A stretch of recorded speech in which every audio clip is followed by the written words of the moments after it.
Hello, नमस्कार जी। मैं मुकेश कुमार यादव एक बार फिर आप सभी लोगों का हार्दिक अभिनंदन करता हूँ। दोस्तों, हर बार की भांति इस बार भी मैं आपके साथ में कृषि विभाग द्वारा कृषकों को दी जाने वाली सुविधाओं की चर्चा करने वाला हूँ।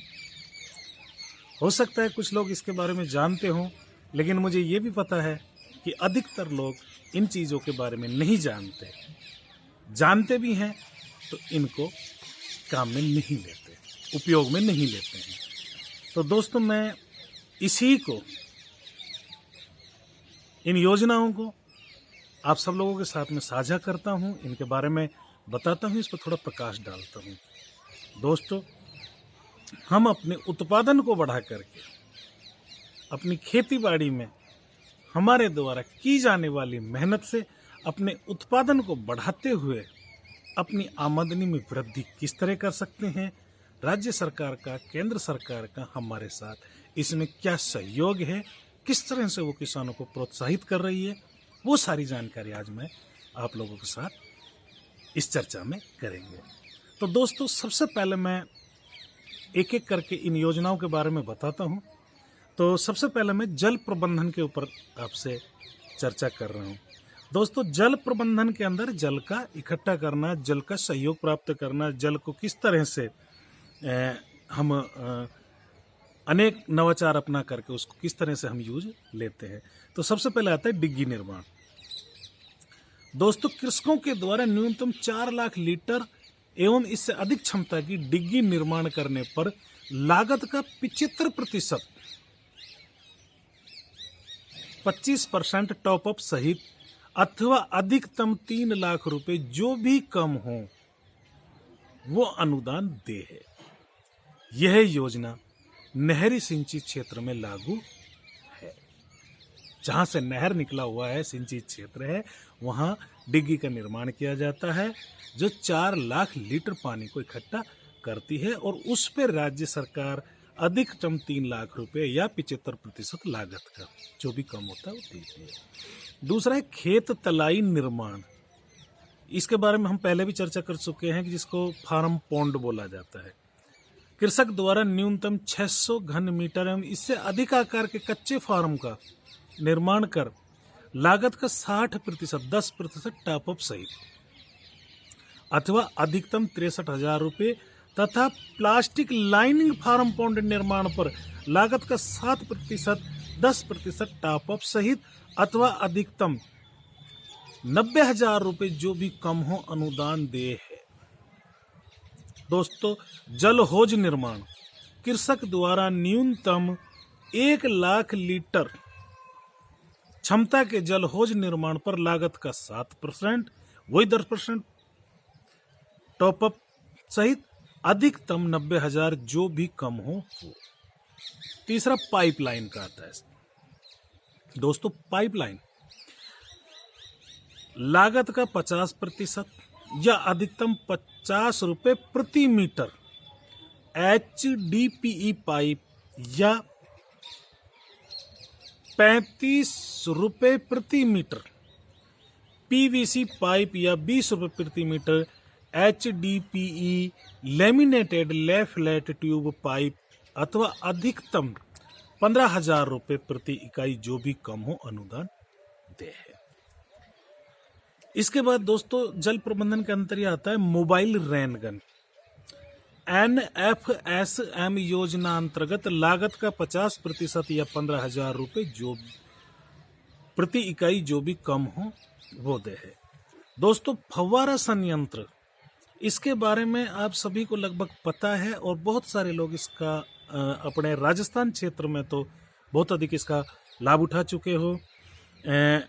NFSM योजना के अंतर्गत लागत का 50% या फिर 10,000 रुपए प्रति हेक्टर जो भी कम हो अधिकतम 2 हेक्टर तक अनुदान दे है। तो दोस्तों, ये बात तो हुई थी जल प्रबंधन की। और किसान भाइयों, अब हम बात करते हैं अपने बेटा बेटियों की। हमारी जो होनहार बच्चियां हैं, किसानों की जो बच्चियां हैं, किसानों की जो बहन बेटियां हैं, वो अगर कृषि विषय में अध्ययनरत हैं, एग्रीकल्चर लेकर के वो पढ़ रही हैं, तो उन छात्राओं को सरकार अनुदान देती है, प्रोत्साहन देती है। कितना कितना कब कब मिलता है वो मैं आपको डिटेल बताता हूँ। 10+2 यानी सीनियर सेकेंडरी स्कूल में जो बच्ची जाती है उसको 5,000 रुपये प्रति वर्ष। स्नातक या स्नातकोत्तर BA या अपन MA जो बोलते हैं उसमें 12,000 रुपये प्रति वर्ष। PhD जो बच्ची कर रही है, वो छात्रा जिसने कृषि विषय में अध्ययनरत है और जो PhD कर रही है उसको 15,000 रुपये प्रति वर्ष सरकार अनुदान प्रदान करती है, विभाग अनुदान देता है। दोस्तों, अभी ये बात की अपन ने जल प्रबंधन और कृषि विषय में पढ़ने वाली बच्चियों के बारे में। अभी जो मूलभूत आवश्यकता है हम सभी किसानों की, उस पर चर्चा करते हैं। कांटेदार तारबंदी पर अनुदान। दोस्तों, हर किसी के पास इतना पैसा नहीं है कि वो अपनी खेत की सुरक्षा करने के लिए उसके चारों तरफ तार फेंसिंग कर सके, कांटीले तार लगा करके और जंगली जानवर से अपनी फसल को बचा सके। तो इस विषय में भी सरकार ने अनुदान की प्रक्रिया रखी है। उन्होंने किसानों को बोला है कि कुछ मदद हम आपकी करते हैं, कुछ हिम्मत आप करो और अपनी फसल को सुरक्षित करो। 400 मीटर की सीमा तक कटीले जो तार लगा रहे हैं वो 400 मीटर की सीमा तक लागत का 50%। 400 मीटर की जो सीमा है उसकी लागत का 50% अथवा अधिकतम राशि 40,000 जो भी कम हो अनुदान दे है। 400 मीटर से कम की लंबाई की जो तारबंदी होगी उसके अनुदान की गणना इसी अनुपात में कम कर दी जाएगी। अब ये होता है कि भाई 400 मीटर में बात नहीं बनती, तो कम से कम 3 किसान मिलकर के जिनके खेत पास पास में हैं वो सामुदायिक आधार पर भी इसी योजना का लाभ ले सकते हैं। और उसके लिए क्या करना पड़ता है कि न्यूनतम 5 हेक्टेयर क्षेत्र में कम से कम 3 किसान होने चाहिए।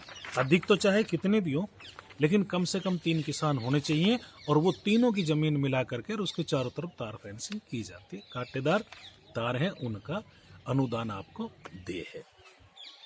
इसके अलावा किसान भाइयों, विभाग ने यंत्रीकरण, ट्रैक्टर या फिर पावर ऑपरेटेड यंत्र जो ऊर्जा से चलते हैं, तो दोस्तों सबसे पहले सीड ड्रिल बिजाई machine, seed cum fertilizer drill, खाद बोने वाली मशीन, डिस्क पिलाऊ और डिस्क हैरो।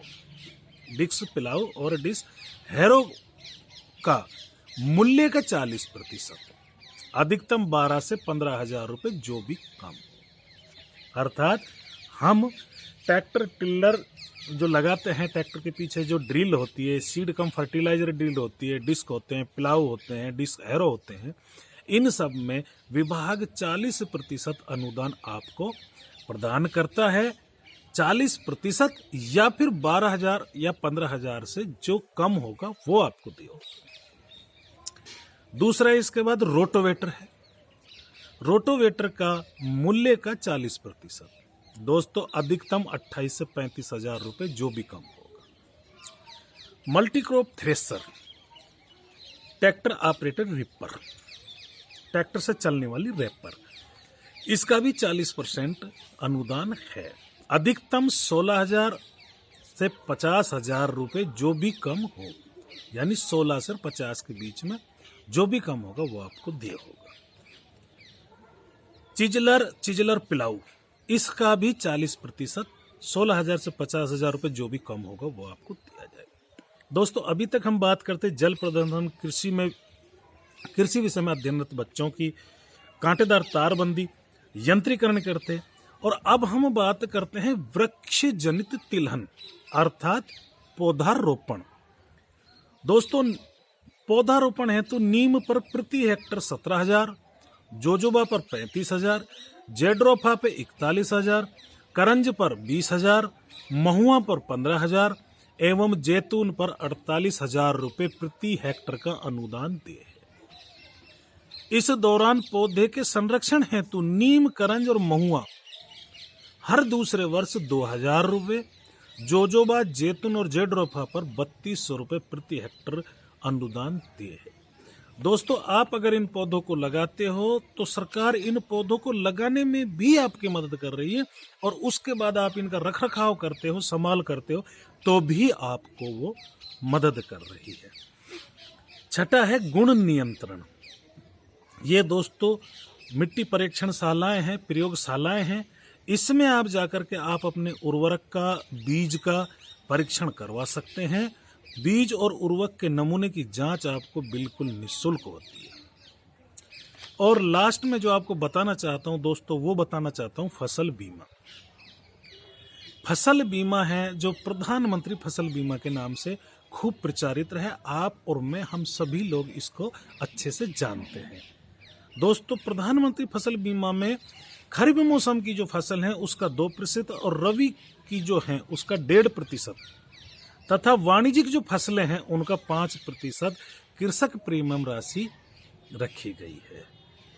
इस योजना में दोस्तों जो ऋणी कृषक होते हैं, जिन्होंने लोन ले रखा है, उन कृषकों का तो अनिवार्य है, लेकिन जिन कृषकों ने लोन नहीं ले रखा है उसकी इच्छा पर निर्भर करता है वो बीमा कराए या ना कराए। यदि बीमित किसान का यदि प्राकृतिक आपदा के कारण बुवाई नहीं कर पाता है या जोखिम में शामिल है, उसे दावा राशि मिल जाती है। दोस्तों, ओला गिरना, जल भराव, भूस्खलन से जो नुकसान होता है उस पर खेतवार नुकसान का आकलन कर दावा राशि प्रदान की जाती है। और दोस्तों, फसल कटने के 14 दिन तक यदि खेत में इस दौरान चक्रवात या बेमौसम बरसात होने से नुकसान होता है तो किसान को दावा राशि मिल जाती है। दोस्तों, इस योजना के तहत बीमा इकाई क्षेत्रीय दृष्टिकोण आधार पर पटवार व तहसील स्तर पर लागू है। दोस्तों, ये सारी जो संकलन की बातें हैं ये मैं तेजोदय कृषि कमेटी के माध्यम से मेरे पास ये पहुंची है और उसी को मैंने आप लोगों के साथ शेयर किया है। दोस्तों, जल प्रबंधन पहला, योजनाएं बता रहा हूं आपको। जल प्रबंधन पहला, कृषि विषय में अध्ययनरत छात्राओं को प्रोत्साहन 2, कांटेदार तारबंदी पर अनुदान नंबर 3, यंत्रीकरण ट्रैक्टर या पावर ऑपरेटर यंत्र 4, वृक्ष जनित तिलहन अर्थात पौधारोपण पर 5 और गुण नियंत्रक उर्वरकों की जांच 6 और फसल बीमा 7। दोस्तों, आज मैंने ये 7 जानकारियां आप लोगों के साथ शेयर की हैं। उम्मीद करता हूं आपको बहुत पसंद आई होंगी। फिर मिलते हैं। जिन भाइयों ने शेयर नहीं किया है, लाइक नहीं किया है, वो शेयर और लाइक करें। और जो नए किसान इसको देख रहे हैं, नए लोग जो देख रहे हैं, अधिक जानकारी प्राप्त करने के लिए बेल आइकन दबाकर इसको सब्सक्राइब करें। फिर मिलते हैं दोस्तों, तब तक के लिए जय हिंद, जय भारत।